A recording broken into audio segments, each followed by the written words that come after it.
Film के starting में हमें एडिना नाम की लड़की को दिखाया जाता है जो कई साल बाद अपने पेरेंट्स से मिलने के लिए आ रही थी। वो अपने पेरेंट्स को सरप्राइज देना चाहती थी पर डोर उसकी मदर की दोस्त ने खोला। वो सोच रही थी कि उसे देखकर उसके पेरेंट्स खुश होंगे पर ऐसा कुछ नहीं होता। वो उल्टा घबरा जाते हैं। उसका भाई एक ही था जो उसे देखकर खुश हुआ क्योंकि वो बचपन से ही उससे बहुत ज्यादा मोहब्बत करता था। डोरी जो एडिना की मदर थी वो घबराहट में उससे ये तक पूछ लेती है कि तुम यहाँ आई ही क्यों। वो कंफ्यूज हो जाती है और कहती है कि मैं आपसे मिलने आई हूँ, मुझे लग रहा था कि आप लोग मुझे देखकर खुश होंगे। इसके बाद उसके डैड उससे कहते हैं कि तुम ऊपर जाओ और अपने कमरे में जाकर आराम करो। एडिना जब अपने कमरे में जाती है तो देखती है कि उसके बेड पर पहले से ही कोई सोया हुआ है। एडिना ने जब उसे देखने की कोशिश की तो वो जो कोई भी था उसने एडिना पर अटैक कर दिया। एडिना भागते हुए नीचे आई और उसने बताया कि मेरे कमरे में कोई चोर है। इतने में ही उस कमरे में से एक लड़की निकल कर आई जिसका नाम हमें नादिया पता चला। एडिना देखती है कि उसने एडिना के कपड़े पहने हुए हैं और वो उसके कमरे में इस तरह सो रही थी कि जैसे इनकी ही फैमिली मेंबर हो। तब डोरी बताती है कि तुम्हारे जाने के बाद हमने इसे अडॉप्ट कर लिया, इसे अपनी बेटी बना लिया और ये हमें तुमसे ज्यादा मोहब्बत करती है। एडिना को गुस्सा आ जाता है। वो अपनी माँ से कहती है कि आप इसे बाहर निकालिए, मुझे अपने कमरे में सोना है। डोरी कहती है कि नादिया कहीं नहीं जाएगी, तुम ऊपर के कमरे में जाकर सो जाओ। उसे गुस्सा तो आया पर कैबी ने उसे कंट्रोल कर लिया और ये लोग ऊपर जाकर रेस्ट करने लग गए। ऊपर जाते हुए भी एडिना उसे घूरते हुए जाती है क्योंकि उसके पेरेंट्स नादिया को कुछ ज्यादा ही इम्पोर्टेंस दे रहे थे। ऊपर जाने के बाद कैबी उसे बोलती है कि मुझे भूख लग रही है। तब एडिना उसके लिए खाना लेने के लिए नीचे आती है। तब अपने मॉम डैड के रूम के आगे से गुजरते हुए वो उनकी बातें सुनती है। उसके डैड काफी गुस्से में थे। वो अपनी वाइफ डोरी से कहते हैं कि वो यहाँ क्या कर रही है, उसे कहो यहाँ से चली जाए। अगर उसे इस शहर में भी रहना है तो उसे कहो जाकर होटल में रहे, ना कि हमारे घर में। ये बातें सुनकर एडिना काफी टूट जाती है। उसके सगे पेरेंट्स उसके बारे में इस तरह बात कर रहे थे। गुस्से में वो कैबी के पास आती है और कहती है कि अब हम यहाँ नहीं रहेंगे, हम होटल जाएंगे। इसके बाद हम आंटी के घर चले जाएंगे। इसके बाद उसने अपनी आंटी को कॉल की पर उसकी आंटी ने कॉल नहीं उठाई। ये लोग होटल के रिजर्वेशंस लेने की भी बहुत कोशिश करते हैं पर सारे होटल्स बंद थे। इसीलिए कैबी के काफी मनाने के बाद एडिना अपने पेरेंट्स के घर वापस आ जाती है। वापस आने के बाद काफी थकावट रहने की वजह से एडिना सो जाती है पर कैबी यहाँ डोरी की मदद करती है। एडिना एकदम घबरा कर उठती है। तब नादिया ने एडिना के बेटे को अपनी गोद में लिया हुआ था। वो उसे नुकसान पहुँचाने की कोशिश कर रही थी, इसीलिए उसने अपने बेटे को वापस ले लिया। वो उसका फीडर लाने के लिए नीचे जाती है और अपने पेरेंट्स पे चिल्लाती है, मैंने कहा था ना उसे इस घर से निकालिए, वो हमें नुकसान पहुँचा सकती है, वो अभी मेरे बेटे को भी नुकसान पहुँचाने वाली थी।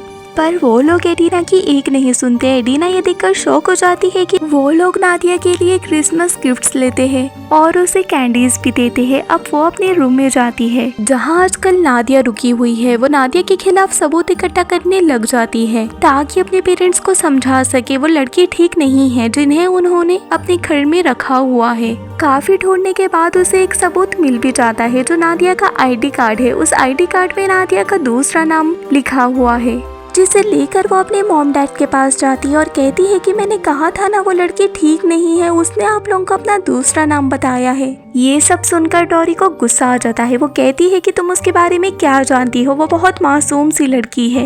एक दिन वो बेसहारा हमारे पास आई, बहुत बारिश हो रही थी। उसने सिर्फ खाने की हेल्प मांगी हमसे, उसके बदले वो घर का ख्याल रखती है, हमारा ख्याल रखती है, तुम्हारे भाई सोल का ख्याल रखती है। उसने हमें इतना प्यार दिया जितना प्यार आज तक तुमने हमें नहीं दिया, इसीलिए वो हमें तुमसे ज्यादा इम्पोर्टेंट है। और वो आखिरी में कहती है कि अगर तुम्हें उससे ज्यादा प्रॉब्लम है तो तुम यहाँ से चली जाओ जैसे पहले गई थी। ये सुनकर एडिना टूट गई और उसने यहाँ से जाने का फैसला कर लिया। लेकिन तब उसका भाई सोल उसके पीछे आता है और उसे इमोशनल करने लग जाता है। तुम जानती तो हो मैं तुमसे कितना प्यार करता हूँ, तुम इतने सालों बाद यहाँ आई हो, प्लीज रुक जाओ। उसके इतना मनाने पर, इतना इंसिस्ट करने पर एडिना क्रिसमस पार्टी तक रुक जाती है। लेकिन एडिना का गुस्सा अभी भी कम नहीं हुआ। उसने विंडो से देखा कि उसके घर पे बहुत से मेहमान आए थे लेकिन अंकल आंटी नहीं आए थे। वो सारे बूढ़े थे और एडिना इनमें से किसी को नहीं जानती थी। वो एक्सपेक्ट कर रही थी कि उसके अंकल आंटी आएंगे पर वो नहीं आए। जब वो इसके बारे में बात करने के लिए नीचे जाना चाहती है तब उसका डोर भी नहीं खुलता और वो लॉक हो जाता है।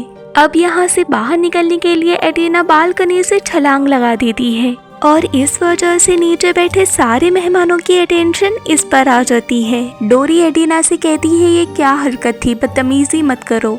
लेकिन एडिना भी फैसला कर लेती है जब तक वो नादिया का सच सबके सामने नहीं लाएगी तब तक वो यहाँ से नहीं जाएगी।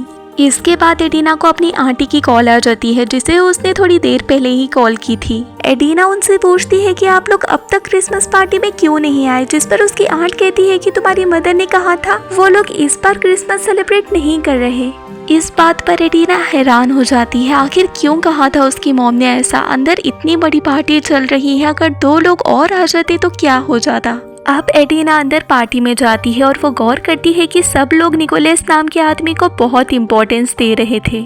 अब निकोलस ड्रिंक सर्व करने के लिए कहता है और डोरी की फ्रेंड उसके कहने पर ही सबको ड्रिंक सर्व करती है। ड्रिंक करने के बाद सब लोग डांस करने लग जाते हैं। तब एडिना के फादर सबके सामने कहते हैं कि मेरी प्यारी बेटी यहाँ आओ और यहाँ आकर सबके सामने कुछ कहो। एडिना को बहुत खुशी हुई, पहली बार ही सही उसके फादर ने उसे बुलाया तो सही। तब वो उठी, तब उसके फादर ने कहा मैं तुमसे नहीं नादिया से बात कर रहा हूँ। इस बार वो पहले से ज्यादा टूट गई। इससे पहले कि नादिया कुछ बोलती एडिना को गुस्सा आ जाता है और वो सबके सामने अपने दिल का भड़ास निकालना शुरू कर देती है। वो कहती है कि मेरे मॉम डैड जिसे अपनी बेटी समझ रहे हैं वो नहीं है उनकी बेटी, मैं हूँ उनकी असली बेटी। वो कोई बहरूपिया है, मुझे नहीं पता, पर उसने मेरे मॉम डैड को मैनिपुलेट किया है। मेरे मॉम डैड मुझसे ज्यादा उसे इम्पोर्टेंस दे रहे हैं। वो इसके साथ साथ अपने पेरेंट्स के फ्रेंड्स को भी बुरा भला कहती है, यहाँ तक कि निकोलस को भी। उसके डैड को उस पर बहुत ज्यादा गुस्सा आता है और वो उसे कमरे में जाने का कह देते हैं। कमरे में उसका बेटा और गैबी सो रहे थे, वो भी जाकर सो जाती है। बीच नींद में उसका बेटा भूख से रोने लगता है, तब वो नीचे जाती है। जब वो नीचे आई तो देखती है कि जो पार्टी जोरों शोरों से चल रही थी वो खत्म हो चुकी है। इसके बाद दूध लेकर जैसे ही वो ऊपर जाने लगती है तो वो देखती है कि जो गेस्ट आए थे उनके कपड़ों से नादिया को चुराने की कोशिश कर रही थी। ये देखकर एडिना को गुस्सा आ जाता है और वो नादिया के दोनों हाथ पकड़कर उसे ऊपर ले जाने लगती है और ये कहती है कि अब मैं तुम्हारा असली चेहरा अपने पेरेंट्स को बताऊंगी। एडिना जब अपने मॉम डैड को आवाज दे रही थी तब नादिया उससे बहुत रिक्वेस्ट करती है, प्लीज ऐसा मत करो, मेरी जान खतरे में है, मेरी बात समझने की कोशिश करो, मेरी बात तो सुनो, वो लोग मुझे मार डालेंगे, जिंदा नहीं छोड़ेंगे। नादिया को वहीं छोड़कर एडिना अपने मॉम डैड के रूम में जाती है और वहां जाकर हैरान हो जाती है। उस रूम में कुछ अजीब सामान रखा हुआ था जो किसी रिचुअल का लग रहा था। इतनी देर में वो गौर करती है कि वहां जितने भी लोग थे वो सब नादिया को ढूंढने लग जाते हैं। वो जल्दी से जाकर नादिया को लेकर कपड़ में छुप जाती है और उसके मुंह पर हाथ रख देती है ताकि उसकी आवाज बाहर ना जा सके। नादिया उससे बताती है कि ये सब लोग उसे मारने के लिए ढूंढ रहे हैं, उसने तो कुछ किया भी नहीं। हाँ, लेकिन मैं इतना जरूर जानती हूँ कि ये सब निकोलस के कहने पे हो रहा है। यहाँ पर नादिया की जान का सवाल था तो एडिना उससे वादा करती है कि मैं तुम्हें कुछ नहीं होने दूंगी। इतने में ही एडिना को अपने बेटे के रोने की आवाज आती है और वो घबरा कर अपने रूम से बाहर निकलती है, पर उसे अपना बेटा कहीं नजर नहीं आता। वो पूरे घर को देखते हुए गार्डन से बाहर निकलती है।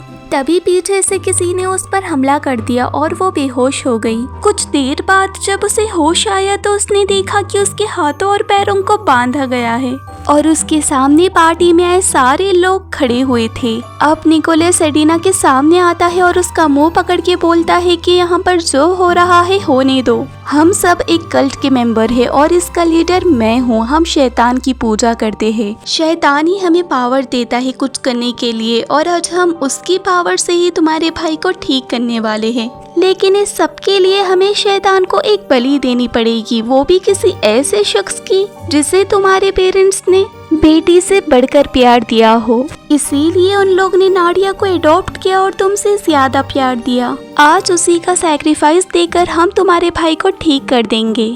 एडिना चिल्लाने लग जाती है। वो कहती है कि आप लोग इतने बेरहम कैसे हो सकते हैं, मैं आपको ऐसा करने नहीं दूंगी, मैं आपको नहीं बताऊंगी कि वो कहाँ पर है। तब निकोलस एडिना को धमकी देता है, अगर तुम हमें नादिया का पता नहीं बताओगी तो हम तुम्हारे बेटे की बलि दे देंगे, क्योंकि उसे भी तुमने अडॉप्ट कर अपने बच्चों की तरह पाला है। एडिना बहुत बुरी तरीके से डर जाती है और अपने बेटे को खो देने के डर से वो उन लोगों को नाडिया का पता बता देती है। इसके बाद ये लोग नाडिया को पकड़ कर लाते हैं और एडिना की नजरों के सामने उसका गला काटकर उसकी बलि दे देते हैं और नाडिया के खून से कोई रिचुअल करते हुए एडिना के भाई सोल को निल्हा देते हैं। ये सब एडिना बर्दाश्त नहीं कर पाती और वो बेहोश हो जाती है। सुबह जब उसे होश आया तो वो अपने बेड पे थी। जब वो नीचे आई तो उसने देखा कि कल के कोई भी गेस्ट यहाँ पर नहीं थे और सब कुछ नॉर्मल लग रहा था। हैरानी की बात ये होती है कि आज इनके घर पर अंकल आंटी आए हुए थे और ये सब लोग पहले की तरह खुश लग रहे थे। ये सब देखकर एडिना को लगने लगता है कि कल रात जो कुछ भी हुआ वो उसका एक ख्वाब है या फिर उसका वहम है और वो सब चीजें उसे आज ढंग से याद भी नहीं थी। उसे ऐसा लग रहा था कि किसी ने उसके दिमाग से सब कुछ इरेज कर दिया हो और इन सब में उसके लिए सबसे बड़ी बात ये होती है कि उसके मॉम डैड भी उससे बहुत प्यार कर रहे थे, पहले की तरह स्ट्रेंज बिहेव नहीं कर रहे थे। एडिना देखती है कि उसके डैड और अंकल मिलकर खाना बना रहे हैं। अपने कंफ्यूजन को दूर करने के लिए वो गार्डन में आ जाती है, पर वहाँ पर कल रात जैसा सेटअप नहीं होता। ये देखकर वो इस बात पर बिलीव कर लेती है कि कल रात जो कुछ भी हुआ वो सब एक उसका ख्वाब है। लेकिन उसका ये वहम भी खत्म हो जाता है जब उसने अपने भाई सोल को अपने पैरों पर चलते देखा और एडिना को समझ आ जाता है कि उसके मॉम डैड ने नाडिया की कुर्बानी दे दी और यही वजह है कि उसका भाई सोल अपने पैरों पर खड़ा हो पा रहा है। और ये लोग नाडिया के गायब होने के पीछे यही वजह बताते हैं कि वो एक चोर थी और चोरी कर कर भाग गई। एडिना के पास भी इन बातों का कोई प्रूफ नहीं था और अपने भाई को नई जिंदगी मिलने की खुशी में वो खामोश हो जाती है। बस इसी के साथ ये मूवी यहाँ पर खत्म हो जाती है।